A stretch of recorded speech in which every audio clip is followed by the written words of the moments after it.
Thank you all very much. Just a few things at the top, and then I'll get right to your questions. So first of all, I would like to highlight U.S. European Command's statement released earlier today confirming that 2 Russian Su-27 aircraft conducted unsafe and unprofessional intercept with a U.S. Air Force intelligence, surveillance, and reconnaissance unmanned MQ-9 aircraft that was operating within international airspace over the Black Sea today. To recap, at approximately 7:03 a.m. Central European Time, one of the Russian Su-27 aircraft struck the propeller of the MQ-9, causing U.S. forces to have to bring the MQ-9 down in international waters. Several times before the collision, the Su-27s dumped fuel on and flew in front of the MQ-9 in a reckless and unprofessional manner. This incident demonstrates a lack of competence in addition to being unsafe and unprofessional.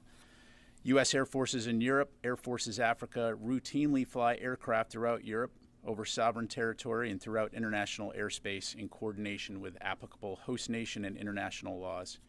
In order to bolster collective European defense and security, these missions support allied, partner, and U.S. national objectives. As the U.S. Air Forces in Europe, Air Forces Africa Commander emphasized in European Command statement, quote, U.S. and allied aircraft will continue to operate in international airspace, and we call on the Russians to conduct themselves professionally and safely. In separate news, Secretary Austin concluded a successful visit to the Middle East region last week, where he met with leaders in Jordan, Iraq, Egypt, and Israel. The week-long trip served to deepen defense partnerships and enable the exchange of views on shared regional and global security challenges. Specific topics of discussion included ongoing coalition-led defeat ISIS operations in Iraq and Syria, the concerning range of threats posed by Iran, including its destabilizing regional activities and provision of unmanned aerial systems to Russia for use in their unprovoked war against Ukraine, and implementing commitments made by Israeli and Palestinian senior officials in Aqaba, Jordan, and the importance of de-escalating violence and restoring calm in the West Bank. The Secretary also had the opportunity to talk to a number of U.S. service members currently serving in the U.S. Central Command area of responsibility and thank them and their families for their commitment to mission service and safeguarding our nation. And finally, Secretary Austin and Chairman of the Joint Chiefs of Staff, General Milley, will host the 10th meeting of the Ukraine Defense Contact Group tomorrow. The meeting will be hosted virtually here in the Pentagon and will allow for the Secretary, the Chairman, and senior defense leaders from around the world to discuss ongoing efforts to provide Ukraine with the means and resources it needs to defend itself from Russian aggression. Additional information on tomorrow's meeting will be forthcoming. And with that, I will take your questions. We'll start with Reuters. Phil. Has the Secretary or anyone else in the U.S. military reached out to his Russian counterpart or anyone else's counterparts from Russia? And regarding the MQ-9, what can you detail a little bit more what its mission was and where it was being piloted from? Thanks. Yeah, sure. So in terms of Secretary Austin talking to his counterpart, not at this time. To my knowledge, DoD officials have not spoken specifically to Russian authorities on this particular incident. I do know that the State Department is raising our concerns about the incident directly with the Russian government, so I'd refer you to them for details on that. In terms of the mission of the MQ-9, as I mentioned, it's an ISR platform. These aircraft have been flying over the Black Sea region for some time, to include before the current conflict started. It is an important and busy international waterway, and so it is not an uncommon mission for us to be flying in international airspace. And so what kind of precautions will you be taking going forward? Are you going to have armed accompanying aircraft, and when was this aircraft armed? So I'm not going to get into the specific profile of this particular aircraft. As you know, the MQ-9 does have the ability to be armed. It was, again, conducting an ISR mission in international airspace, something that we've been doing for some time. In terms of the types of techniques, and procedures that we take to protect our aircraft, I'm not going to get into the specifics. I think the key point here is that while intercepts in and of themselves are not that uncommon, the fact that this type of behavior from these Russian pilots, that is uncommon and unfortunate and unsafe. And so, again, would echo General Hecker's call on the Russians to continue to fly safely. Thank you. Liz? Thank you, Pat. Thanks. Was this collision itself an accident on Russia's behalf, and is the U.S. responding as such? We are continuing to assess exactly what happened, but I think based on the actions of the Russian pilots, it's clear that it was unsafe, unprofessional, and I think the actions speak for themselves. What we saw again were fighter aircraft dumping fuel in front of this UAV, and then getting so close to the aircraft that it actually damaged the propeller on the MQ-9.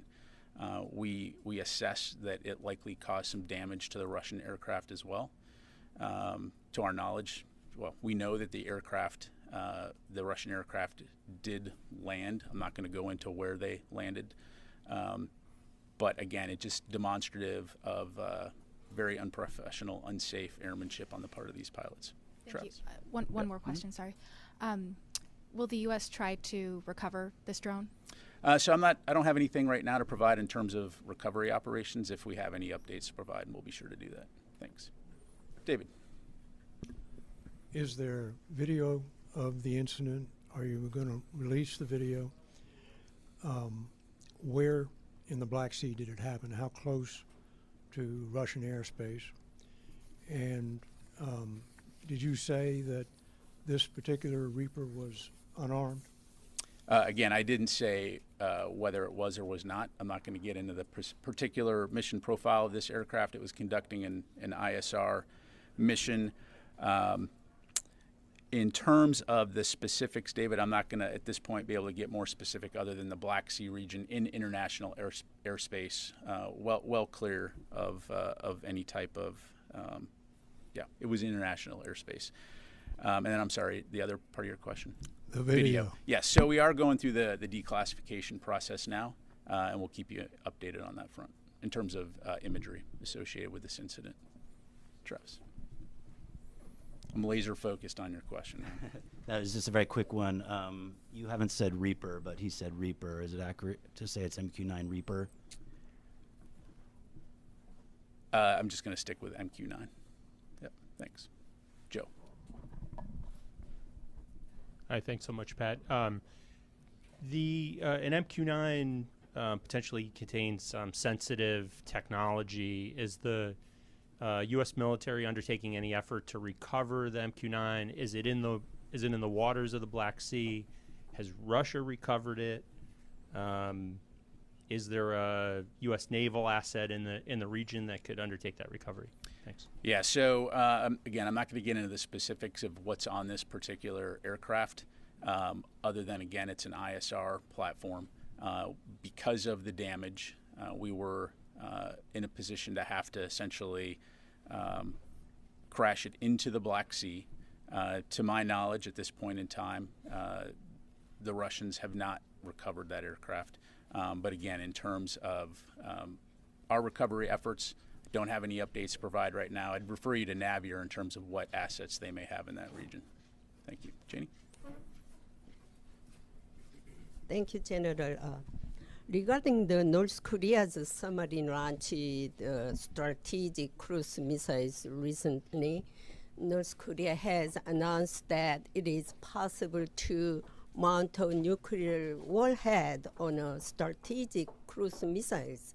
What is the readiness of the United States against the escalate provocations such as the nuclear provocation by the North Korea? Let me just make sure I understand. What's the readiness of the U.S. to respond to a nuclear provocation by North Korea? Well, I think we've been very clear that were North Korea to employ a nuclear weapon, it would be the end of the North Korean regime. But again, our focus continues to be on working very closely with our allies and our partners in the region to deter aggression, to preserve security and stability in the region, and that will continue to be our focus. You go to Carla. Just a real quick clarification. What did the fighter jet, what did he strike the MQ-9 with? Was it the wing? Was it the tail? I can't tell you specifically what portion of the aircraft, but it's the fact that it essentially ran into the MQ-9. Okay, thank you. And then just separately on Ukraine, there's reports out there from the battlefield that the Ukrainians are running out of munitions. They're having shortages. Is that a concern for the Pentagon, and what's the Pentagon doing to alleviate that problem? Yeah, so as we've been doing since the beginning of this campaign, we're continuing to do everything that we can to ensure that we're meeting Ukraine's needs, whether it's ammunition, whether it's air defense, armor. You've heard us talk extensively about that. Tomorrow's discussion, of course, will be another opportunity to bring the international community together to focus on Ukraine's most urgent needs, to include ammunition. And so, again, that will continue to be our focus. And you've heard Secretary Austin and others say that we're committed to making sure that they have what they need to be successful. Is there an assessment on why they're running out of ammunition? I'm sorry. Thanks. Is there an assessment that the Pentagon has on why they're running out of ammunition? Is it because they're just expending it too fast? Is it not making it to the battlefield in time? What's your assessment? Yeah, really. So I'd have to refer you to the Ukrainians to talk about their specific efforts to supply their individual units. Again, we're working very closely with them and our international partners to get them what they need. And I think it's also important to kind of take a step back and look at the progress that has been made while recognizing the fact that there still is a tough fight ahead, particularly as we go into the spring and summer. And so our focus, again, is going to be working with national armaments directors, with the Ukrainians to get them the ammunition they need and get that to the frontline units as quickly as possible. Let me go back over to this side of the room. Yes, sir. Thank you. Can you guide us through the timeline of the MQ-9 intercept? We have that the aircraft was struck at 7:03 Eastern time, but how long were the Sukhois with the aircraft beforehand? And were there any radio calls between radio communications either from the Russians or from the United States? Yeah, so on the latter part of your question, no, none that I'm aware of. I would ask that you go back and confirm this with UCOM, but based on the information I have here, it seems like approximately 30 to 40 minutes they were flying in the vicinity of this MQ-9, and then at 7:03 is when the 7:03 a.m. Central European time is when they collided, causing it to crash. So, Qasim. The U.S. forces had to bring down the aircraft. Does that mean that United States piloted it to the crash site, or Yes. was it struck by a missile or something? Yeah, we brought it down. Okay. Yep. And then also, is there any U.S. naval assets currently in Black Sea? Again, I'd have to refer you to Navier for any details on particular assets in the region. Thank you. Laura? Thanks. Can you talk a little bit more about the damage to the MQ-9? I mean, was it unflyable, and that's why you had to bring it down? And then can you say a little bit more about how often this kind of thing happens in over the Black Sea, that Russian aircraft harass U.S. drones and other aircraft? Yeah, so I don't have any statistics in front of me in terms of intercepts, but again, as I highlighted, the fact that intercepts of aircraft are not uncommon in and of themselves. It's not obviously a daily occurrence. The vast majority of those intercepts are what we would consider safe and professional, just wanting to see what's there, right? You're flying alongside it to be able to see what's there. In this particular case, though, again, they collided with the aircraft, damaging the propeller, and essentially putting in a situation where it was unflyable and uncontrollable, so we brought it down. Thank you. Time for a few more. We'll go here and then to Fadi. Hi, sir. Thanks. Just wanted to check, just to confirm, any communication with allies such as Turkey about potential recovery of the drone, and is there any concern that Russia could provide the drone to Iran if it recovers it? So that would be a hypothetical. Again, Russia does not have the drone, so that would be a hypothetical question. In terms of working with allies and partners, I don't have anything to announce here, but if and when we do, we'll be sure to let you know. Thank you. Go to Fadi, and then we'll come back over here to the last two. Yep.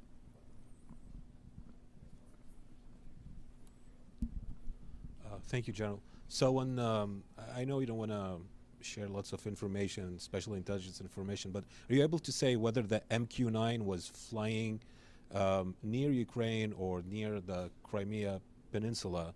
And then I believe you said, if I heard right, that the Russians did not recover the drone. However, have you seen any effort by the Russian Navy to try to recover the drone? Thank you. Yeah. So on your latter question there, Fadi, I'm not going to get into that. In terms of where it was flying, it was well clear of any territory in Ukraine. It was over international airspace, over international water. So, thank you, Nancy. Thank you. During Secretary Austin's visit to Egypt, he held meetings with officials even though all press were banned from covering it. Past defense chiefs, when they've been in a similar situation, have refused to proceed. Given that the Biden administration has said that one of its key pillars in terms of foreign policy is that when presented with a choice between autocrats and democracies, that it stands with democracies, can you help us understand why the Secretary decided to proceed with those trips given the ban, and should we expect that going forward? Thank you. Thank you. So our relationship with Egypt is obviously a very important strategic partnership. The Secretary did appreciate the opportunity to meet with his counterparts and talk about that. I will tell you, when it came to the press coverage of that portion, having looked further into it, the Egyptians lived up to what they had agreed upon.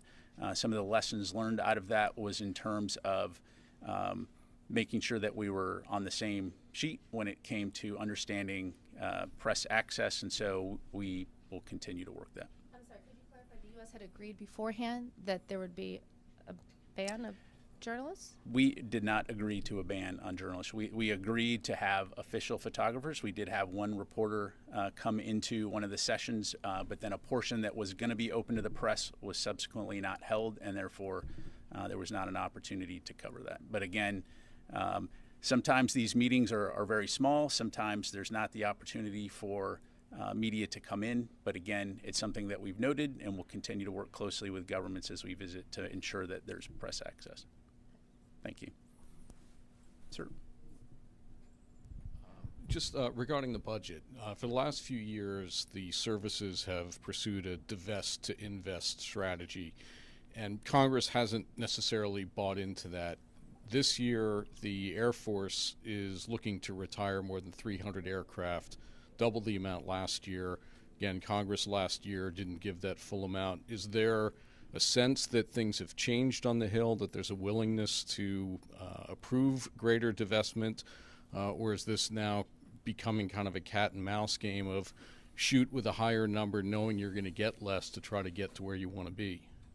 Well, when it comes to the Air Force budget specifically, I, of course, would refer you to them to talk in specifics, and I don't want to answer for Congress. What I will say is, having observed this process, I do think, like anything, there's a continuing dialogue in terms of what the services require to meet their mission requirements, and working closely with Congress and with the Department of Defense to identify what those offsets might be in order to ensure that we can modernize, throughout all the services.